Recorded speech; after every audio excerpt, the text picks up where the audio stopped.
Hey, so I'm going through the questions still because I just found a whole load of messages on Facebook that were hidden in a separate file and some comments that I missed as well. One of the questions was about calibrating monitors.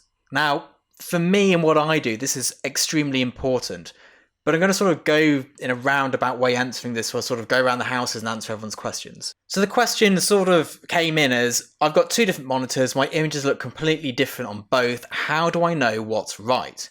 Now, there's two parts to this, maybe more actually. We'll see as we go along. I'll probably be editing this and dubbing over it. First of all, and I've already done a video on this, are these things here, color calibration charts. If I shoot one of these and calibrate it correctly, I know that my colors are right. If they look wrong on my screen over here, that is because my screen is not calibrated.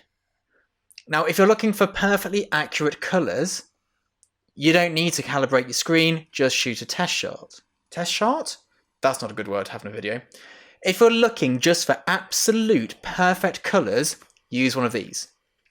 If you're shooting for eBay, for Amazon, whatever it may be, e-commerce, you don't need a calibrated monitor if you know you've got it right here. Yes, it might look wrong over here on the screen, but as long as you have this shot correctly, you know it's right. So why would you bother calibrating your monitor? Well, I don't always want this to be right. What I like to do is shoot this to get the colours perfect and then add my own personal insight into what I feel it should look like. Having accurate colours isn't the be-all and end-all of photography. Yes, it's important to have accurate colours to start with, but I like to then manipulate them to produce the image that I want to show. So to make sure that my screen is correct, so that my screen shows me what this test chart shows me, I use this. It's called a Spider 5 data color, and you sort of latch it onto your monitor over here, and it runs a calibration process. I'll do a video on how to do this and exactly what it looks like. And this will mean that your monitor is correctly calibrated. I do it before every shoot. You need to leave your monitor on for a certain amount. I won't bore you with the details. I'll do another video on it because for a lot of you to go, well, that's boring. I could just read the instructions. Anyway, it's important to me. However, nobody can calibrate their phone, and I'd say that most of my images are viewed on phones. You know, yes, they probably get more eyes on them when they go to print, but generally speaking, the phone is the main thing. So although I'll calibrate, test chart, edit everything, and then send it to my phone to put on Instagram, I will then re-edit it on Instagram for several reasons. One is that I want it to look good on the phone with the calibration that the phone screen has, which is pretty blasé in terms of its consistency. And the other is when an image is that small, it needs more micro contrast, more structure, more texture. It might need the vibrancy adjusting to work on a screen with an image which is, inches by inches. So calibration is important.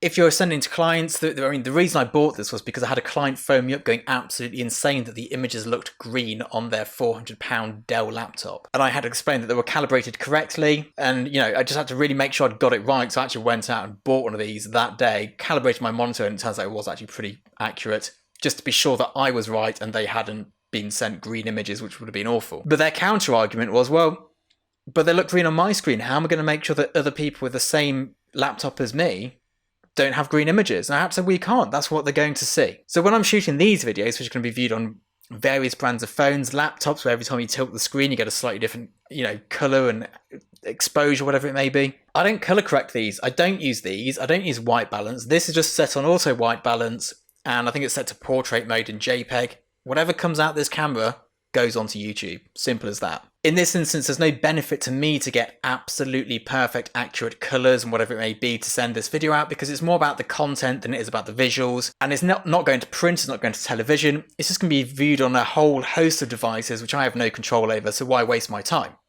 However, when I'm shooting for my portfolio, when I'm shooting for billboards, print campaigns, I absolutely use the test chart and I calibrate my monitor. I think all in, this little setup here is about £300, so $400, but it is absolutely worth it. Unless you're only shooting for the internet.